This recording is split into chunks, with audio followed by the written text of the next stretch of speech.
Something a bit different today. This is a Koelship IPA, whatever that is, and it's called A Right to Roam. This is from St Mars of the Desert. What's it going to be like? Keep watching to find out.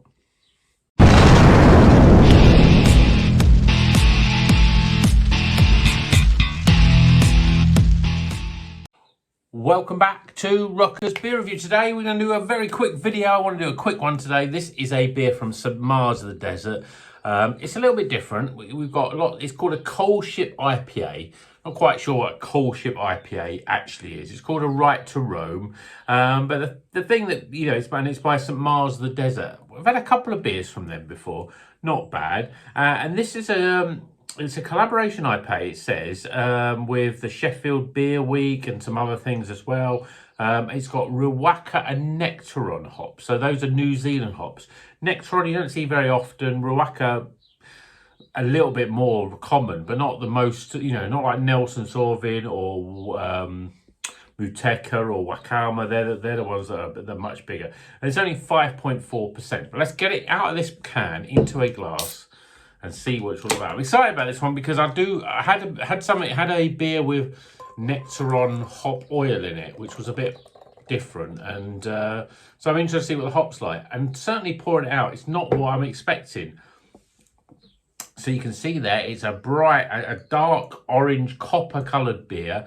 Looks more sort of, I expect it to be a sort of soft, hazy sort of beer, but this is sort of like, there's a slight haze on it, but it's very copper coloured, so I'm expecting it to be more West Coast. 2 and a bit fingers of fairly compacted head. Yeah, it looks a bit different. Let's see what it smells like. Yeah, I mean, there's that Nectaron hop that's it's difficult to really pin down what it is. It's just so different than what you normally would smell in terms of aroma. Passion fruit, I would say, is a big thing. Let's see what it tastes like. Cheers, everyone.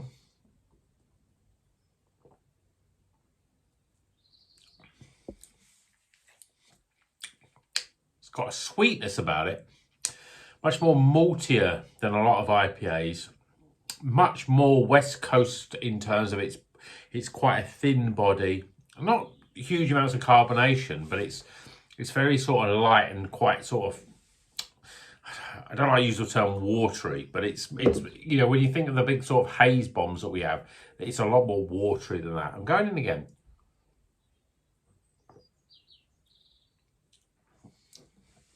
Yeah, orange and passion fruit, bit of grapefruit, pininess coming in. There's no real sort of, you can't really tell that it's got what the New Zealand hops are, because we're used to New Zealand hops being in a sort of creamy, sort of soft, much more sort of New England style beer. So this is quite strange to have them in this beer. It's not bad though, but it's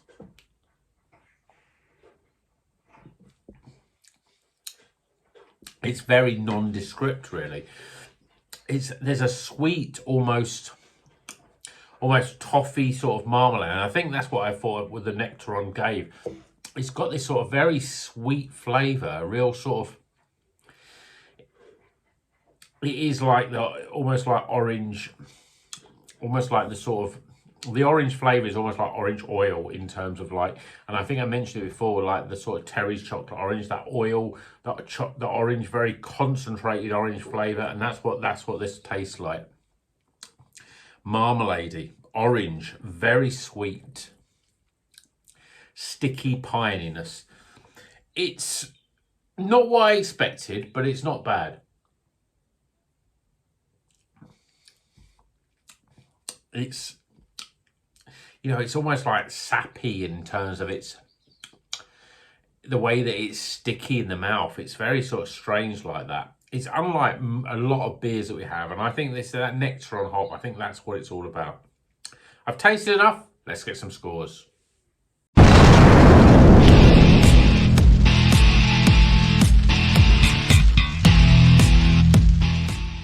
Okay, the scores are in for this Koelship IPA, St Mars of the Desert, called A Right to Roam.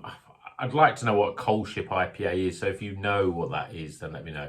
But it's, you know, you look at the artwork and it's, you know, it's quite intricate. It's quite detailed. And it's a little bit different, this sort of monochrome, sort of black and white artwork. It looks interesting. It's quite striking when you pick it off the shelf. Let's go through the scores. So Aroma.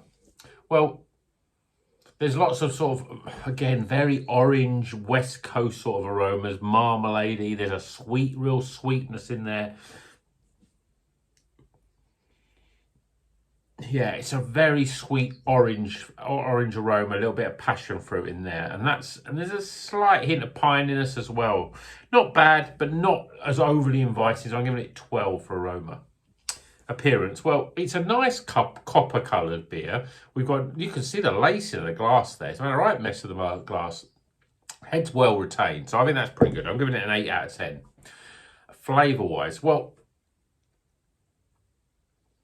like the aroma, there's a big hits of orange, but it's very sweet, very, very sweet. It's almost like artificially orangey flavoured, and as I said, to me it's like the orange oil that you get with like things like Terry's chocolate orange and certain sort of chocolates, that sort of concentrated orange flavour you get, really sweet, really strong flavoured, much more West Coast. It's almost like a sort of toffee, sort of marmalade sort of flavour coming into it. It's quite soft though, although it's a very light, thin body. There's a softness in there. You can get with that sort of quite frothy sort of head. You can feel that as it goes down. Really, it sort of just floats across the mouth. It's got a nice mouthfeel to it, but the orange sort of, the sweet orange toffiness sort of goes into a piney orange rind, and it's a little bit overpowering of orange flavours, passion fruit, orange. That's about it. There's not much more in terms of flavours. I'm giving it a 32 for flavour. Value for money. This beer was about £4.50. It's not bad. It's for an IPA of 5.4%. That's quite a low ABV for an IPA, I think. And it's obviously got this real whacker and nectar on. I think it's the nectar on hops really overpowering. I'm not really getting much else in terms of flavours. I'm getting that orange oil sort of flavour, which is, you know, as I said, last time I had this beer, it had nectar oil in it. So I'm not sure, but it's a similar sort of flavour. I'm going to give it, because it's it's £4.50 and it's something a bit different, I'm giving it 7 out of 10 for value. And my overall experience, well, again, this is another beer that's quite different than normal beers I have. I mean, one, the colour, you never see it like that. It's a lot more piney bitterness and orange, West Coast sort of beer. For those New Zealand, you don't really see those New Zealand hops much in West Coast sort of beers. They're more in East Coast sort of beers. So that's quite different. That's not what I expected.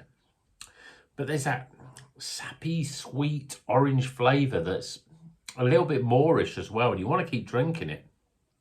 But I think you couldn't drink too many of them. It'd be too much, I think. So I'm giving it 13 for overall experience. Tighten the scores up, we get 72 out of 100.